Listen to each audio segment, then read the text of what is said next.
Pues vamos a comenzar con el estudio de la Haftará el día de hoy.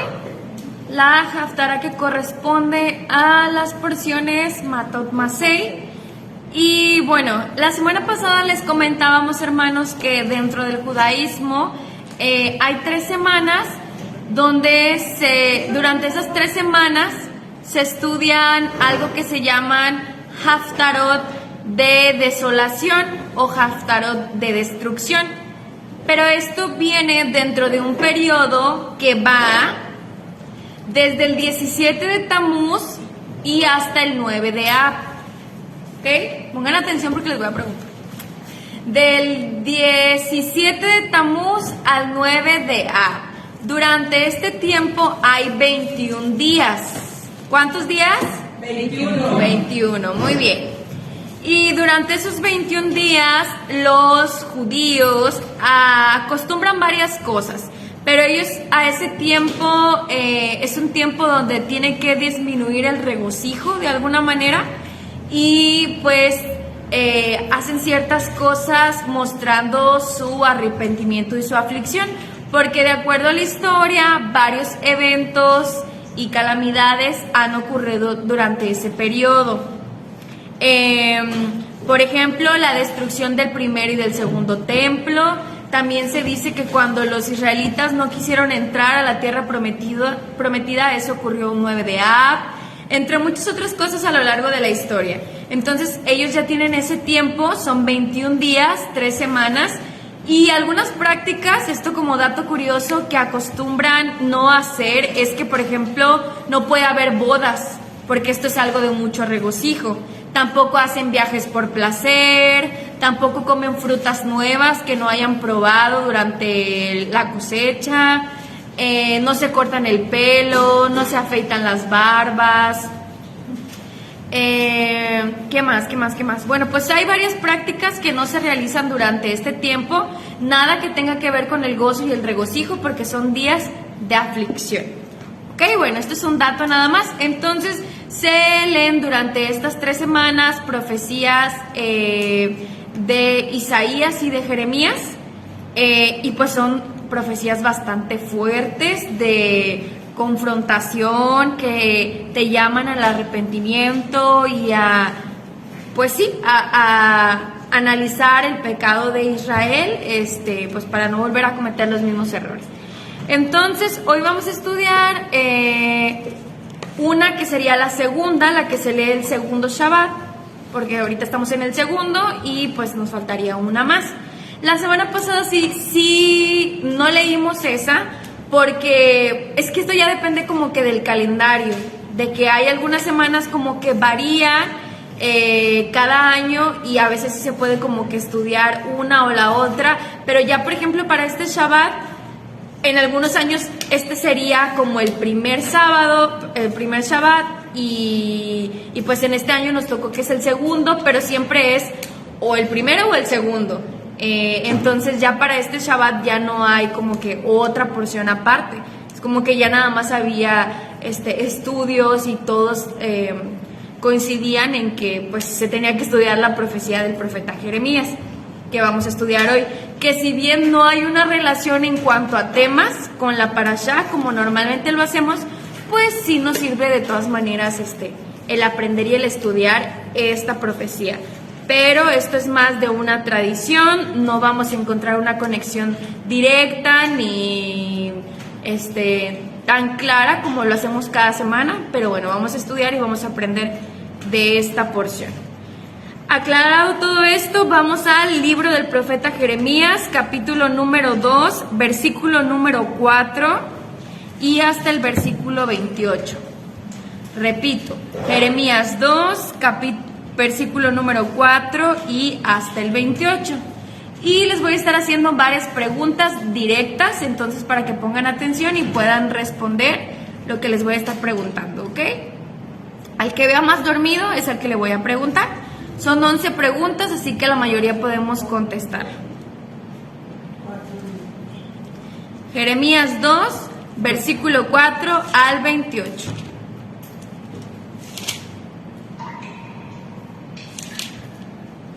Y bueno, pregunta número 1. Vamos a comenzar con la hermana Ale. No porque esté más dormida, hermana, No, la hermana siempre está bien estudiosa escribiendo. Pero vamos a comenzar con la hermana Leida. La pregunta número 1 es, hermana Leida, ¿cuál sería la respuesta a la pregunta hecha por el Eterno en el versículo número 5? El versículo número 4, donde empieza la lectura, dice: oigan la palabra del Eterno, oh casa de Jacob, y todas las familias de la casa de Israel. Aquí vemos pues a quién está dirigida esta profecía. Recuerden que el profeta Jeremías, Irmeyahu en hebreo, profetizó en tiempos de antes de la destrucción del templo, antes de que los babilonios conquistaran pues el territorio total donde estaba Israel. Ya hemos estudiado un poquito acerca del contexto histórico en otras profecías de Jeremías y con qué profetas es contemporáneo. Y bueno, aquí entonces le está hablando a la casa de Jacob y a todas las familias de la casa de Israel. Y dice el versículo 5, así ha dicho el Eterno. Y el Eterno hace una pregunta. Esa pregunta es, ¿cómo dicen sus versiones? ¿Qué maldad hallaron en mí sus padres? Ok, ¿qué maldad hallaron en mí sus padres? ¿Qué iniquidad? ¿Qué iniquidad? ¿Qué injusticia? Ok, es el Eterno preguntando, ¿qué fue lo que encontraron malo? ¿Qué hice mal? ¿Qué maldad encontraron? ¿Qué injusticia? ¿Para qué, hermanos? Para haberse alejado de mí. Para que se alejaran de mí. Y anduvieran en pos. Que me abandonaron. Para abandonarme. El Eterno está preguntando, ¿qué fue lo que yo hice para que sus padres me abandonaran? ¿Y cuál sería la respuesta correcta a esta pregunta? Que no hizo nada. Nada. El Eterno no hizo nada. Si le preguntaran a Israel, oye, pero pues tú ¿por qué abandonaste al Eterno? ¿Qué iniquidad, qué injusticia, qué maldad, qué fue lo que Él hizo para que tú hicieras eso? Pues tendrían que responder, el Eterno no hizo absolutamente nada. Y pues es una pregunta que desde ahí ya te confronta y te hace recordar que el Eterno pues Él es bueno, Él es fiel y permanece fiel a pesar de nuestra maldad, y que pues realmente lo que nosotros hacemos no lo hacemos como resultado de algo que el Eterno nos haga. O sea, nosotros lo hacemos porque así lo decidimos, por nuestra propia maldad, pero el Eterno no nos hace nada. No es como con las personas que a veces nos hacen algo malo y nosotros queremos responderles de la misma manera. En este caso el Eterno siempre es bueno y misericordioso con nosotros, y desafortunadamente nosotros somos quienes le correspondemos mal. Entonces la respuesta es nada. Muy bien, vamos a continuar con esto. Se lo vamos a preguntar a la hermana Asunción. Hermana, explique la frase, no sé, va a variar un poquito dependiendo de la versión, pero está ahí también en esa misma pregunta. Anduvieron tras la vanidad y se envanecieron. Está al finalizar de la pregunta. No sé cómo diga su versión, en el verso 5. Dice, exige, de modo que se alejaran de mí. Ajá. Y anduvieran en pos de lo vano y nada hayan logrado. Bueno, ahí ya está un poquito más explicado. ¿Cómo dicen sus versiones, hermanas? Se fueron tras el engaño y fueron engañados. Ok, también ahí está más explicado. Dieron culto a ídolos inútiles y ellos mismos se volvieron inútiles. Ok, todos, se fijan, todos traen así como que cierta, ya parafraseado. Ok. ¿Otra versión? Siguieron tras la vanidad y se quedaron vacíos. Ok. ¿Alguien más? Bueno, ya escuchamos varias versiones, pero ¿cómo podemos entenderlo mejor? Bueno, ahí ya... Pues anduvieron en pos de lo vano, me imagino, pues de lo que no es de provecho, como dice también el pastor, en pos de ídolo, de idolatría, que no tenía nada de provecho para sus vidas. Sí, ahí la vanidad se refiere propiamente al pecado de la idolatría, O sea, anduvieron tras la idolatría, siguieron ídolos y al hacer eso se volvieron como sus ídolos, que son inútiles, como tradujo una versión, que no sirven para nada, vacíos, creo que dijeron otra versión, se volvieron vacíos porque pues eso es un ídolo, algo que está vacío, ¿verdad? Sí, desgraciadamente como hasta el día de hoy, lo que traes en tu corazón es lo que reflejas. Entonces, pues por eso yo creo que se veía, o sea, así se ven, ¿verdad? Dice la versión, inútiles. ¿Por qué? Porque estaban alimentándose de cosas vanas. Y así nos vemos, igual nosotros también. Okay. Si no damos no vamos de acuerdo a los mandamientos, a la Torah, pues así nos vemos también nosotros. Sí, estas dos versiones que mencionaron, en una versión traduce persiguiendo fantasmas vacíos y volviéndose ellos mismos vacíos. Y otra versión traduce fueron tras la inutilidad y se volvieron inútiles. Entonces, pues de aquí ya empezamos fuerte, como diríamos. Ok, vamos a avanzar. Siguiente pregunta es: ¿contra quiénes? Esto se la vamos a preguntar a Keila. ¿Contra quiénes se presenta acusación en el versículo número 8?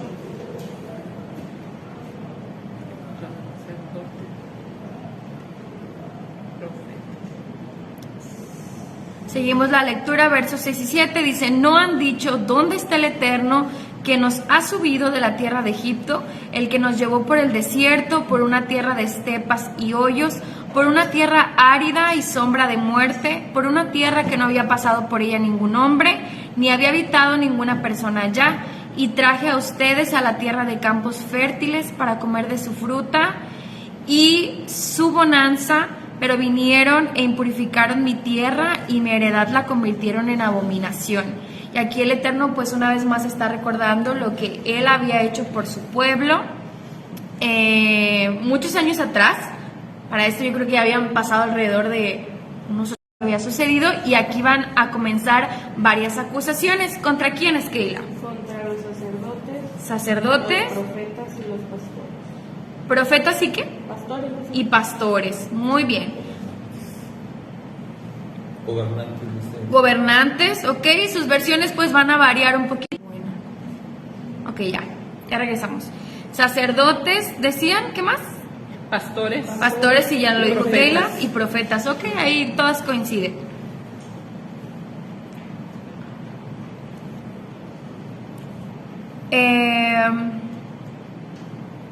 Siguiente pregunta, esta se la vamos a hacer a la hermana Mari Félix. Hermana Mari Félix, ahí mismo en el versículo número 8, no sé exactamente cómo digan sus versiones, pero habla de los depositarios de la ley. Aquí también dice peritos. ¿Peritos? Dice, los sacerdotes no han dicho dónde está el Eterno, y luego mi versión dice, los depositarios de la ley. Los guardianes. Los que se ocupan de la ley, otra dice los guardianes, otras versiones. Los que agarran la ley. ¿Los que qué? Agarran la ley. Agarran la ley, ok. Que enseñaron mi palabra. Aquellos que enseñaron mi palabra, ok, bueno, los guardianes de la ley. Bueno, y ya vimos varias versiones. La pregunta es, hermana, ¿qué significa que los guardianes de la ley no conocieron a Elohim? Porque ahí dice que los que guardaban la ley no lo conocieron. Entonces, ¿qué significa esto? Porque pues llama un poquito la atención, ¿no? Es como algo absurdo que una persona que se dedica a enseñar la ley, el Eterno diga que no lo conocieron. Entonces, ¿qué significa? Porque pues la ley la conocían, los mandamientos los conocían, los enseñaban. Entonces, ¿a qué se refiere aquí el que no lo conocieron? Pues porque no estaban haciendo lo que él les estaba diciendo. Ok. O sea, a pesar de que ya sabían, ¿verdad? Todo, pues no lo practicaban. Ok. En eso pienso. No lo practicaban, dice la hermana. ¿Alguien más? ¿Están de acuerdo? ¿Sí, hermana Silvia? Que a pesar de que ya conocían la Torah, y ya conocían sus mandamientos y todo, al igual se volvieron hacia los dioses, hacia los baales. ¿Sí? A pesar de todo, ellos igual se inclinaron hacia lo pagano. Ok. Muy bien. Entonces, ¿creen ustedes, hermanos? Bueno, aquí vemos, la Escritura nos dice que es posible que una persona que conoce las Sagradas Escrituras, incluso que enseña Sagradas Escrituras, puede hacerlo sin conocer a Elohim, esto es, sin estarlo llevando a la práctica. Entonces aquí habla de que ellos no daban un buen ejemplo, no enseñaban con el ejemplo, con su testimonio, con su propia vida. ¿Creen que esto aún ocurre en nuestros días, hermanos?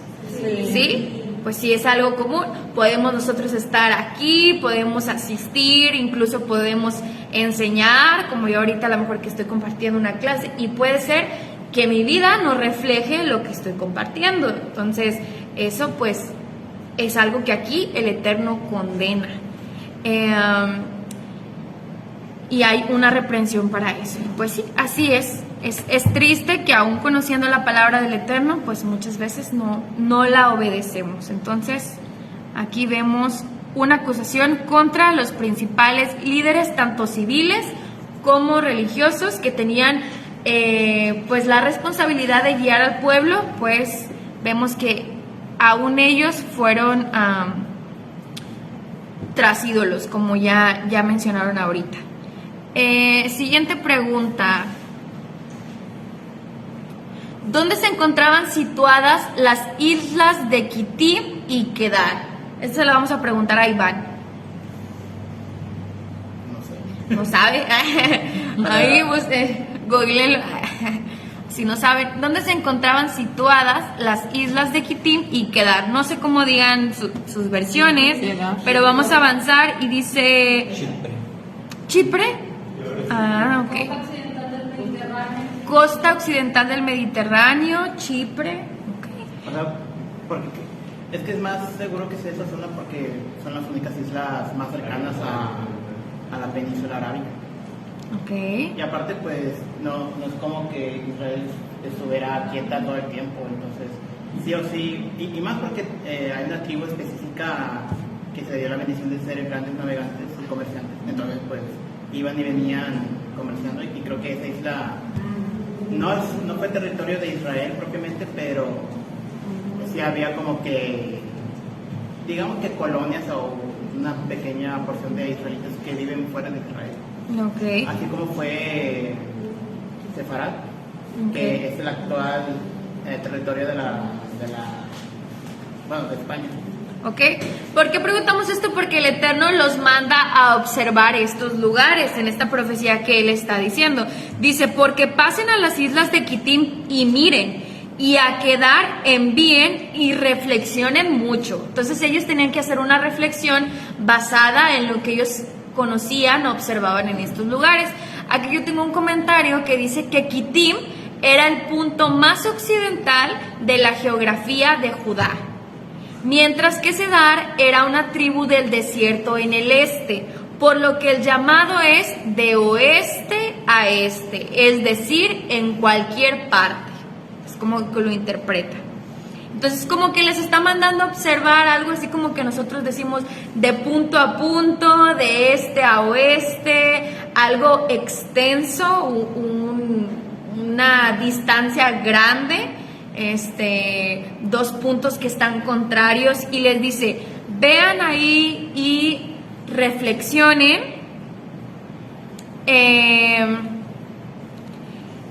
porque la siguiente pregunta es, y esta se la vamos a hacer a Saúl, ¿en qué eran mejores las naciones paganas que Israel? ¿En qué eran mejores, entre comillas, vamos a ponerlo así, que la nación de Israel?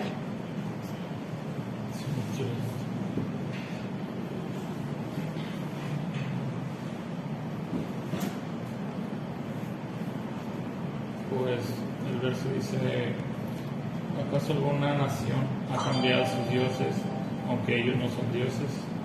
Sin embargo, mi pueblo ha trocado su gloria por lo que no aprovecha. Ok, entonces, ¿en qué eran mejores las naciones paganas? Pues en que no habían cambiado sus dioses. Ok, en que ellos, aún teniendo ídolos, no cambiaban a sus dioses, o sea, eran más fieles que Israel, que había conocido al Todopoderoso. Entonces, pues sí, les dije, estas palabras son bastante duras y el Eterno aquí pues está confrontando a Israel y desde este a oeste, o sea, miren todos estos pueblos paganos con infinidad de dioses y de ídolos que, como ya dijo anteriormente, son inútiles y son vacíos, o sea, no son nada, y aún así ellos les son más fieles, ellos no abandonan a sus dioses paganos. Entonces, pues sí, es una confrontación muy fuerte la que el Eterno está haciendo aquí. Dice, mientras que mi pueblo ha cambiado su Dios glorioso, dice mi versión, no sé cómo digan sus versiones ahí en el verso 11. Cambiado mi gloria. Por Mi lo gloria, que no aprovecha. ok, por lo que no aprovecha. ¿Sus versiones? ¿Otras? Aquí dice, ha cambiado su Dios glorioso por lo que no le sirve. ¿Alguien más? También dice lo mismo. ¿Mi gloria igual? Ok. Cambió mi gloria por lo que no sirve. Ok. ¿Alguien más? Todos iguales. Bueno, entonces Israel cambió la gloria del Eterno por lo que no sirve. Entonces, la siguiente pregunta, y esta la vamos a contestar entre todos, es: haga una lista de cosas que no aprovechan o de cosas que no sirven. Así, no sé, según traduzcan las versiones, la mía dice por las cosas que no aprovechan, por las que a veces nosotros pudiéramos estar cambiando la gloria del Eterno por esas cosas. Entonces, ¿qué se les ocurre, hermanos? ¿El dinero? El dinero, ¿ok? Trabajo, ¿ok? ¿Qué más? Diversiones. ¿Las qué? Diversiones. Diversiones, ¿ok? Cosas que no aprovechan por las que cambiamos la gloria del Eterno. Ya dijeron dinero, trabajo, diversiones, ¿qué más? Ok, el celular, dice la hermana, ocupar tiempo ahí no aprovecha. Ok, ¿qué más? Otras personas, ok, invertimos mucho tiempo en otras personas, recursos, en personas que a veces no nos aportan nada bueno. Personas que no nos aprovechan en nada. Incluso en los pensamientos de aprovechar tiempo libre. Ok. Porque bien, o por lo menos yo que he notado mucho, durante época de pandemia, vendían muchos cursos en línea de curso para esto y esto, pero es como que también no aprovechamos el tiempo libre que tenemos. Ok. Lo aprovechamos, pero a veces son estudios o pensamientos que son vanos, que al final como que es como si de repente, porque a mí me pareció un curso de certificado para un tema de un sistema de automatización, que es como que la posibilidad hay de que quieras agarrarlo y aprovecharlo, pero otra cosa que lo uses y si realmente es útil para ti, es práctico, en vez de, voy a aprovechar este tiempo para, estudiar o ver las porciones diarias de la parashá. Ok, muy bien. Entonces puede ser otras cosas que no precisamente tienen que ser malas, hermanos. O sea, pueden ser cosas así como, pues algo que a ustedes de repente les genere mucho interés, pero pues a lo mejor el problema está en que nada más te ocupas de eso en tu tiempo libre y las cosas, como dice Iván, los estudios, eso sí, se llega el Shabbat y no escuché nada, no vi nada, no me nutrí nada, pues ahí es donde a lo mejor, ahí sí estamos cambiando la gloria del Eterno, su sabiduría, su conocimiento, lo que podemos aprender acerca de Él en estos estudios, por cosas que pues no aprovechan en nada. ¿Ok? ¿Algo más? Dijeron diversiones, ¿como cuáles? ¿Qué más? Las series, ok, bueno, programas de televisión, series, ¿qué más? Y no estamos condenando estas cosas, ¿verdad? Pero estamos diciendo, ya cuando pues, te dedicas solamente a eso, pues te das cuenta que a lo mejor invertiste no sé cuántas horas al día, a la semana, si lo vemos así de Shabbat a Shabbat, en algo que pues no te aprovechó en nada, no te edificó, no te nutrió en nada. ¿Ok? ¿Algo más? Ok, pues sí, ahí pueden entrar muchísimas cosas, ¿verdad? Hay muchos ejemplos, pero ya dijimos, el factor va a ser cuando estamos dedicando mucho tiempo a eso y no a lo que verdaderamente importa. Claro que para todo puede haber tiempo de diversión, de recreación, de entretenimiento, de lo que a usted le llame la atención, pero pues si el tiempo se nos está yendo en esas cosas, en cosas que no aprovechan en nada, pues hay que ser cuidadosos, y así como el Eterno los mandó a reflexionar en qué cosas estaban ocupando su tiempo o por qué cosas estaban cambiando su gloria, así nosotros ahorita, pues cada quien seguramente podemos identificar algo que tal vez nos puede hacer cambiar la gloria del Eterno por esas cosas. Entonces, pues ya aquí todos podemos reflexionar sobre, todos vamos a tener cosas distintas. Bueno, vamos a avanzar y la siguiente pregunta es: ¿qué figura usa el Eterno para hablar de sí mismo en el verso número... Ay, Dios, se me movió aquí. 13, sí, del verso número 13. A ver, hermano pastor. Fuente de agua viva. Ok, el Eterno se está comparando o está utilizando esta figura de una fuente de agua viva. Y pues aquí es importante pensar un poquito en lo que el agua significaba, sobre todo en el tiempo en el que es dicha esta profecía. Pues claro, hasta el día de hoy el agua, como dicen, simboliza vida, pero más allá de esto, si pensamos un poquito en el contexto histórico, ¿cuál es el proceso para obtener agua en aquellos días, hermanos? ¿Qué saben acerca de esto? Pozos, ¿ok? Entonces, hacer un pozo, ¿se lo imaginan como algo fácil o algo difícil? Algo muy complicado. Entonces, agua era sinónimo de mucho trabajo, algo que realmente te costaba. Y es que es complicado en el sentido de que tienes que encontrar un lugar.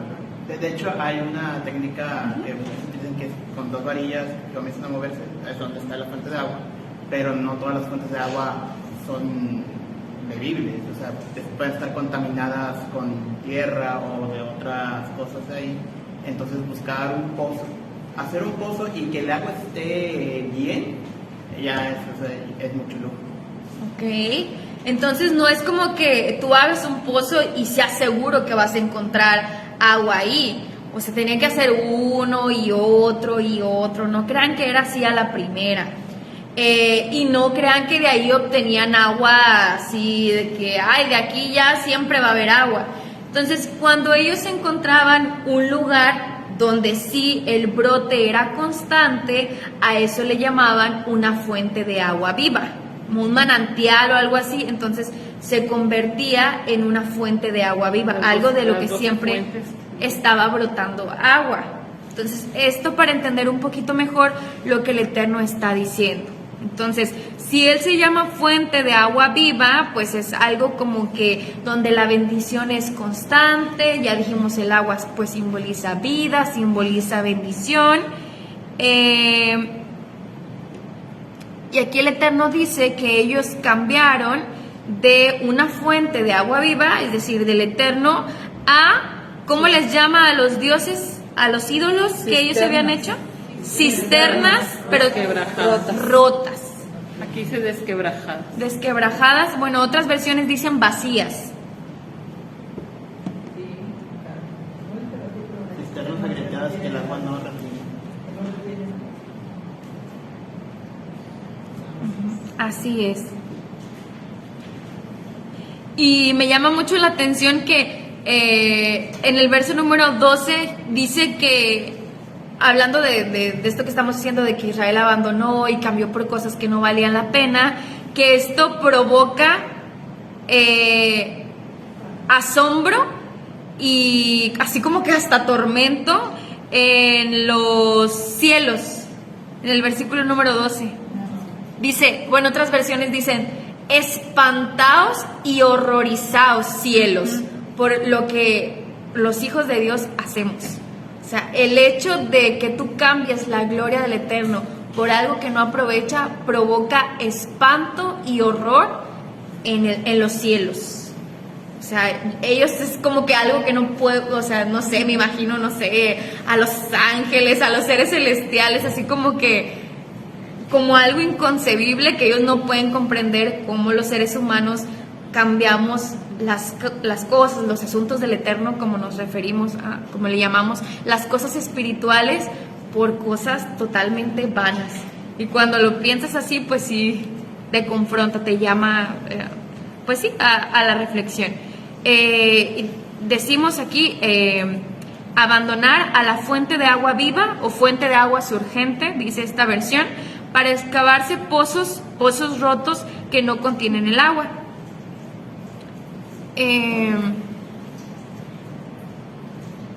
Y eso es que pues realmente ellos de sus ídolos o de sus dioses no iban a obtener absolutamente nada, no iban a obtener ninguna bendición, ni cuidado, ni protección, ni nada.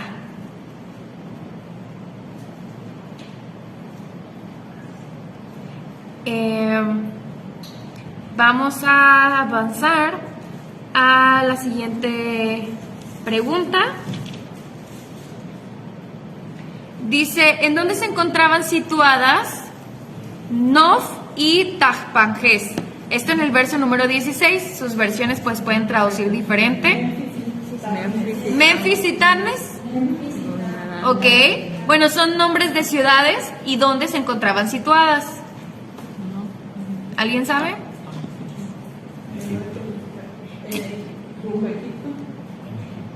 En Egipto.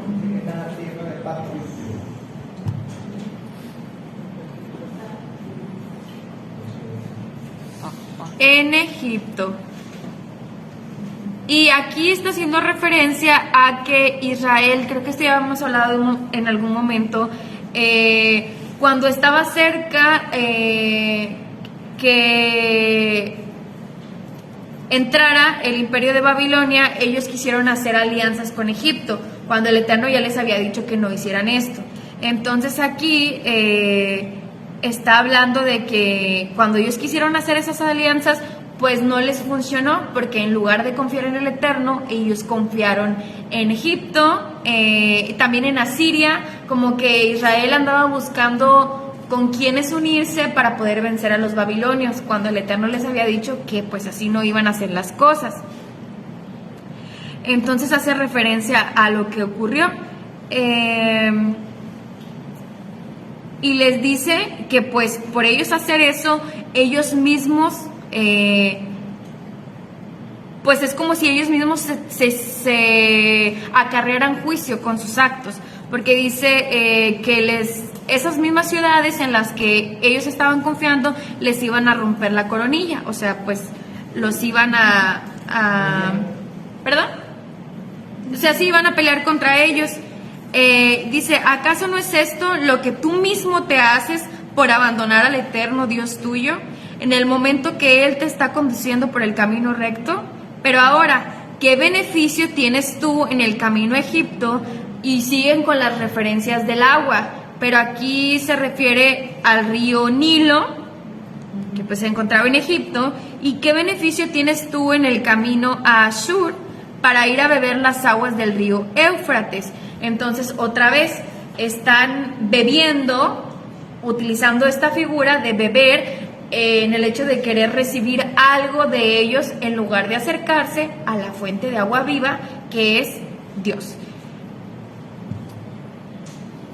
Dice, te harán sufrir tu mal y tu libertinaje te ajusticiará.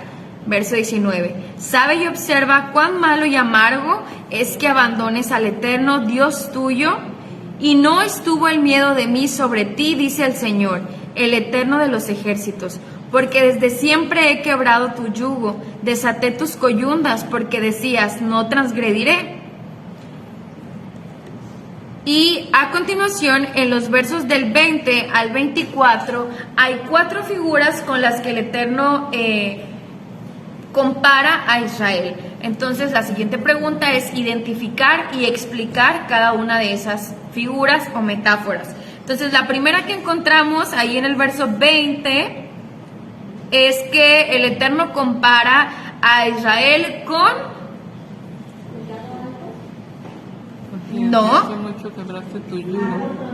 No. Una prostituta. Bueno, aquí dice. Sí, una ramera errante, una prostituta, al final del versículo número 20. Dice, sobre toda colina alta y debajo de todo árbol lozano, tú eras ramera errante. Pues aquí está haciendo referencia a una mujer con esa ocupación, con ese oficio, y pues que iban de un lugar a otro prostituyéndose con un hombre y con otro en distintos lugares. Entonces esta es la figura que está utilizando de Israel, que va de un lugar a otro. Por eso dice de una colina a un árbol, pues porque iban, no solamente tenían un ídolo, o sea, ellos agarraban uno y luego cambiaban a otro y luego cambiaban a otro, entonces iban de uno a otro, de uno a otro. Por eso dice ramera errante. Y acá dice te echabas como ramera. Ok. Entonces aquí está la primera figura. Segunda figura, hermanos. Ya dijimos, primera una ramera. Segunda, búsquenle ahí entre los versos 20 al 24. ¿Un qué, perdón, hermana? Una vid. Eras como un sarmiento, pero no es la figura que está diciendo que es en ese momento. Una vid extranjera. Mala hierba, vid desnaturalizada y extraña, dice aquí. ¿Cómo? Vid bastarda, ok. ¿Un sarmiento qué es? ¿Alguien sabe que nos quiera explicar? Dice, yo te he plantado como un sarmiento. ¿Nadie sabe? ¿Alguien sabe de cómo es que serán plantas? Bueno, pues búsquenlo de botánica. Búsquenlo ahí para no quedarnos con la duda. ¿Qué es un sarmiento? No. El sarmiento y el pámpano, los dos hacen una excelente función. Dice, Pero vamos a ver. es el vástago o rama de cepa de vid, de donde brotan las hojas, los zarcillos y los racimos. Ok, si pusieron atención, está haciendo referencia a una parte de la vid. Y dice que de ahí brotan las hojas, los zarcillos y los racimos. Ok, ¿alguien más?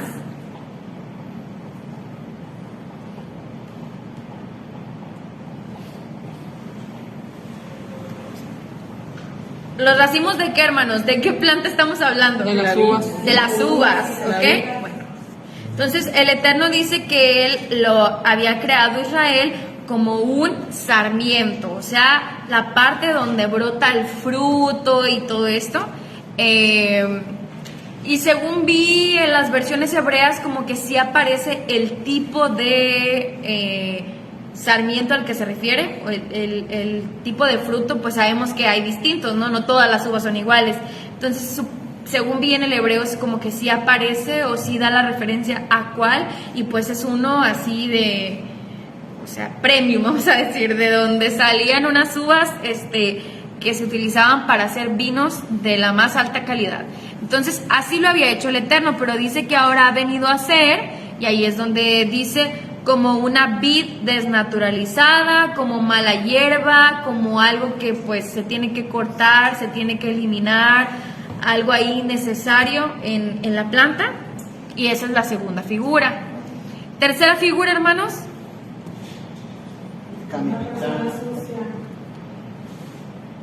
Bueno, sí, esa es otra. Ahí hay una referencia que dice que aunque te laves con lejía, ¿saben lo que es una lejía? ¿Qué es? ¿Como fibra o qué? Entonces no sabe, me están preguntando a mí. Como un químico, un químico. Es el agua de la ceniza. Ok. O sea, en una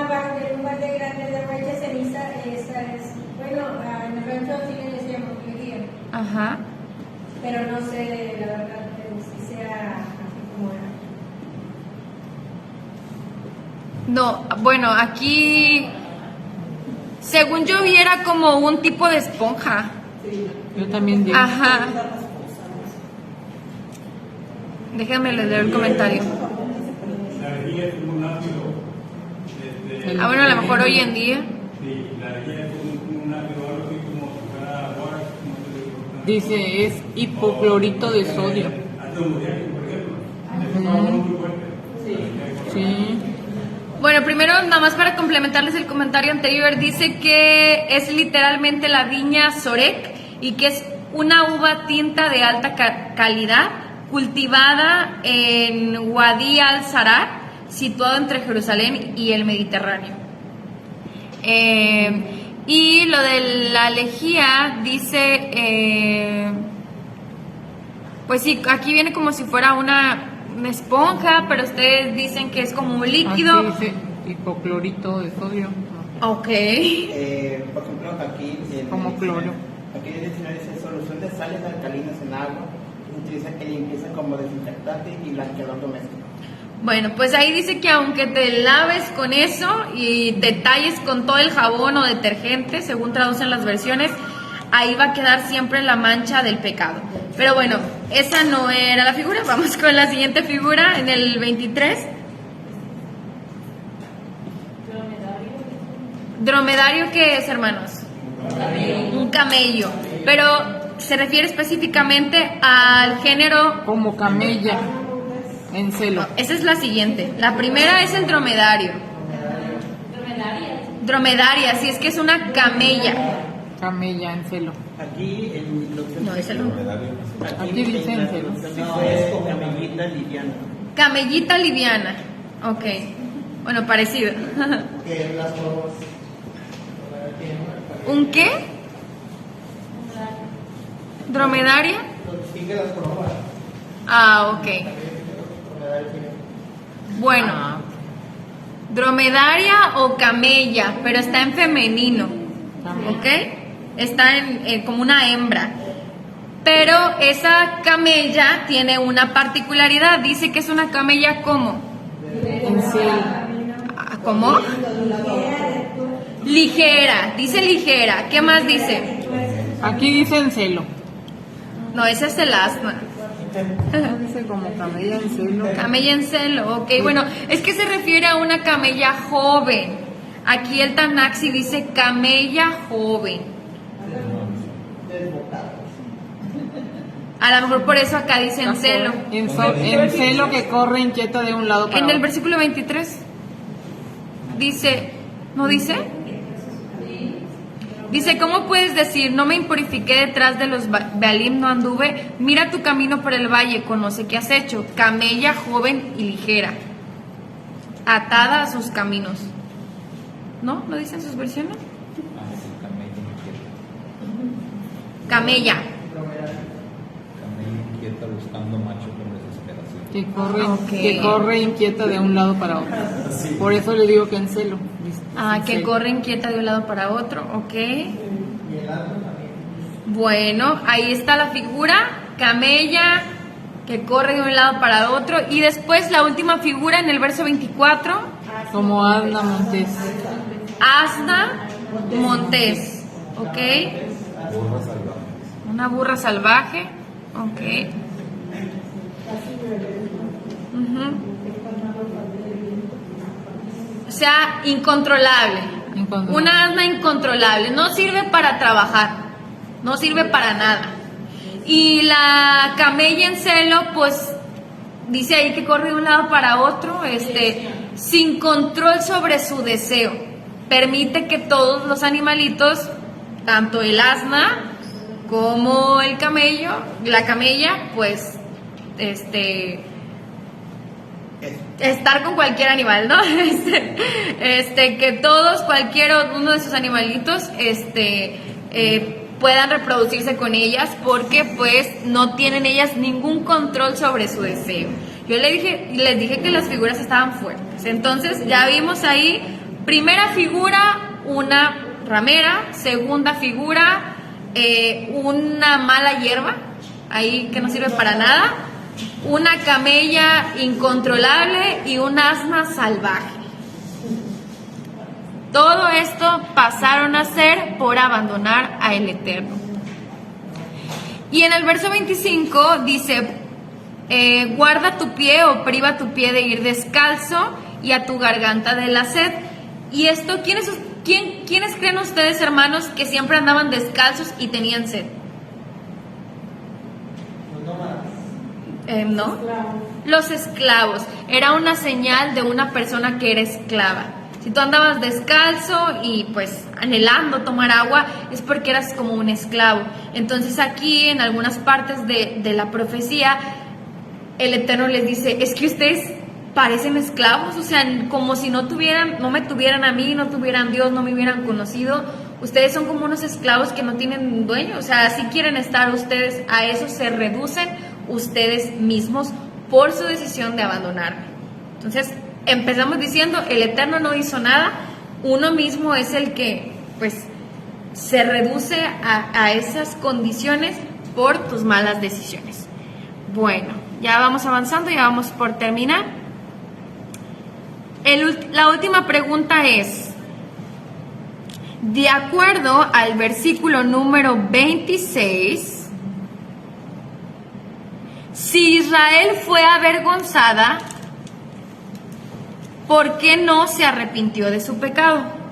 Versículo 26, ¿cómo dice? Como se avergüenza el ladrón cuando lo sorprenden, así se han avergonzado los hijos de Israel. Ok. Ellos, sus reyes, sus príncipes, sus sacerdotes y sus profetas. Ok. Ahí habla de que todos los que empezamos diciendo que había acusaciones contra ellos han sido avergonzados. Pero ¿significa esto que se arrepintieron? ¿Qué creen? De ahí se usa la figura de un ladrón que es descubierto.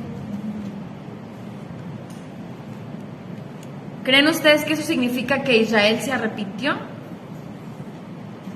No, no necesariamente. ¿Ok? ¿Por qué, hermanos? Porque pasa esto. Que un ladrón, si es descubierto, se avergüenza de que lo descubrieron, pero no se avergüenza del crimen en sí. Entonces lo mismo pasó con Israel. Ellos se avergonzaban en el momento que eran descubiertos o que eran confrontados con los profetas y sus pecados eran así manifiestos. Se avergonzaban de eso, pero no de estarlo cometiendo. O sea, lo que les daba vergüenza era que los expusieran. Pero si a ellos no los exponían y nadie los confrontaba, ellos no se avergonzaban de sus faltas. Se entiende la diferencia. Nosotros también pudiéramos ser así, que decimos, ay no, pues si a mí me viera un hermano, a mí sí me daría bastante vergüenza que me viera haciendo esto. Pero no te estás arrepintiendo de hacerlo o de no hacerlo. Simplemente te da vergüenza el pensar que alguien se diera cuenta, pero tú continúas haciéndolo como quiera, porque no te estás arrepintiendo de tu falta, de tu pecado en sí. Entonces es lo mismo que pasó con Israel. Se avergonzaron de ser expuestos, pero no se arrepintieron de estar cometiendo ese pecado. Entonces pues siguieron pecando y sabemos cuál es el desenlace de todo lo que profetizó Jeremías. Finalmente pues sí fueron exiliados, sí fueron desterrados, tuvieron que atravesar todas estas consecuencias, pero pues de esto nosotros podemos obtener una lección de lo importante que es arrepentirnos verdaderamente de nuestras faltas y de recordar que no es necesario que ninguna persona se dé cuenta, pues el Eterno lo sabe todo, lo conoce todo y nos ve en todo momento, y pues es con el Eterno con quien tenemos que quedar bien. Entonces esta profecía, esta Haftará no termina aquí. Ellos añaden para cerrar el versículo que está en el capítulo número 4, versículo número, me parece que es 1 y 2. 1 y 2. Porque pues claro que aquí se queda la profecía pues bastante fuerte, y ellos siempre le añaden como pues la parte de la esperanza, donde el Eterno da una promesa de restauración Y termina diciendo, si retornares Israel, dice el Eterno, a mí retornarás, y si retirares tus abominaciones delante de mí, entonces no irás errante. Si jurares por la existencia del Eterno, por la verdad, la justicia y la rectitud, entonces se bendecirán por él las naciones y con él se alabarán. Y con estos versículos finalizan esta Haftará de desolación o de destrucción de la segunda semana de estos 21 días. Bueno, hermanos, hasta aquí. ¿Tienen algún comentario o algo que quieran agregar antes de finalizar la clase?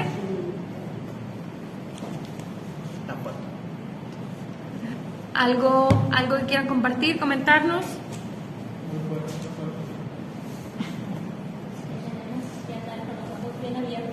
Sí.